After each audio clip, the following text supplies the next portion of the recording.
Hi, good morning po. Madaling araw pa lang, ano. Ginawa ko po ang video na to para magpaalala lang sa iba nating mga kababayan na huwag naman nating hatulan o husgahan si Andy Eigenman. Hindi niya ginusto na mawala ang kanyang ina. No? Natural lang na piliin niya ang kanyang asawa at magbukod sila. Ganon talaga ang mga nagpapamilya. Hindi naman niya iniwan na mag-isa ang nanay niya eh. May kasama naman si Miss Jacqueline Jose sa kanyang buhay, sa kanyang bahay. Alam nyo, kahit anong gawin ninyo, kahit sisihin nyo ng sisihin si Andy, walang makakapigil sa kagustuhan ng Panginoon. Kahit sino pang kasama ni Miss Jacqueline sa bahay, kung gusto na siyang bawian ng Panginoon ng buhay, mangyayari iyon. Masyado nyo namang sinisi yung bata. Ano man ang inyong gawin, ano man ang inyong sabihin, walang nakakaalam sa damdamin ng isang anak sa kanyang ina. At walang nakakaalam sa kanilang buhay, sa kanilang pagsasama-sama hanggat hindi nyo sila kasama sa loob ng isang bubong. Kaya huwag nyong hatulan. Walang anak na hindi nasasaktan kapag pumapanaw ang ina. At hindi kasalanan ng anak na mabawi ang buhay ng kanyang ina sapagkat hindi niya ito hawak.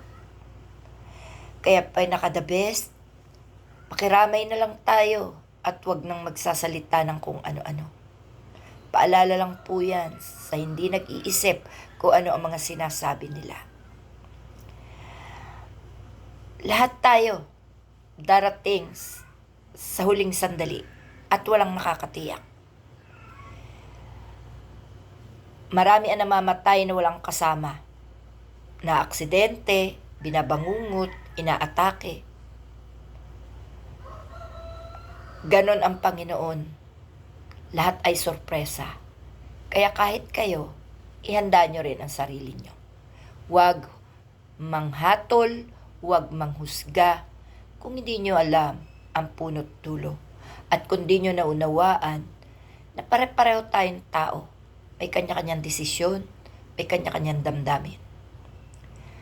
Walang anak na hindi nalulungkot, umiiyak, lumuluha, nagdadalamhati kapag nawawala ng magulang.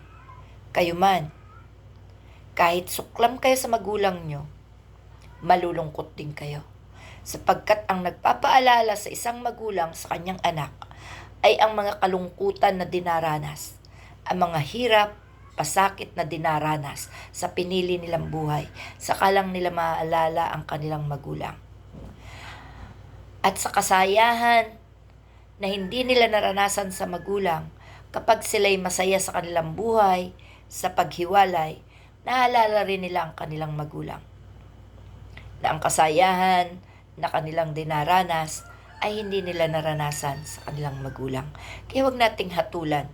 Dumarating ang punto na talagang naghihiwalay ang magulang at ang mga anak.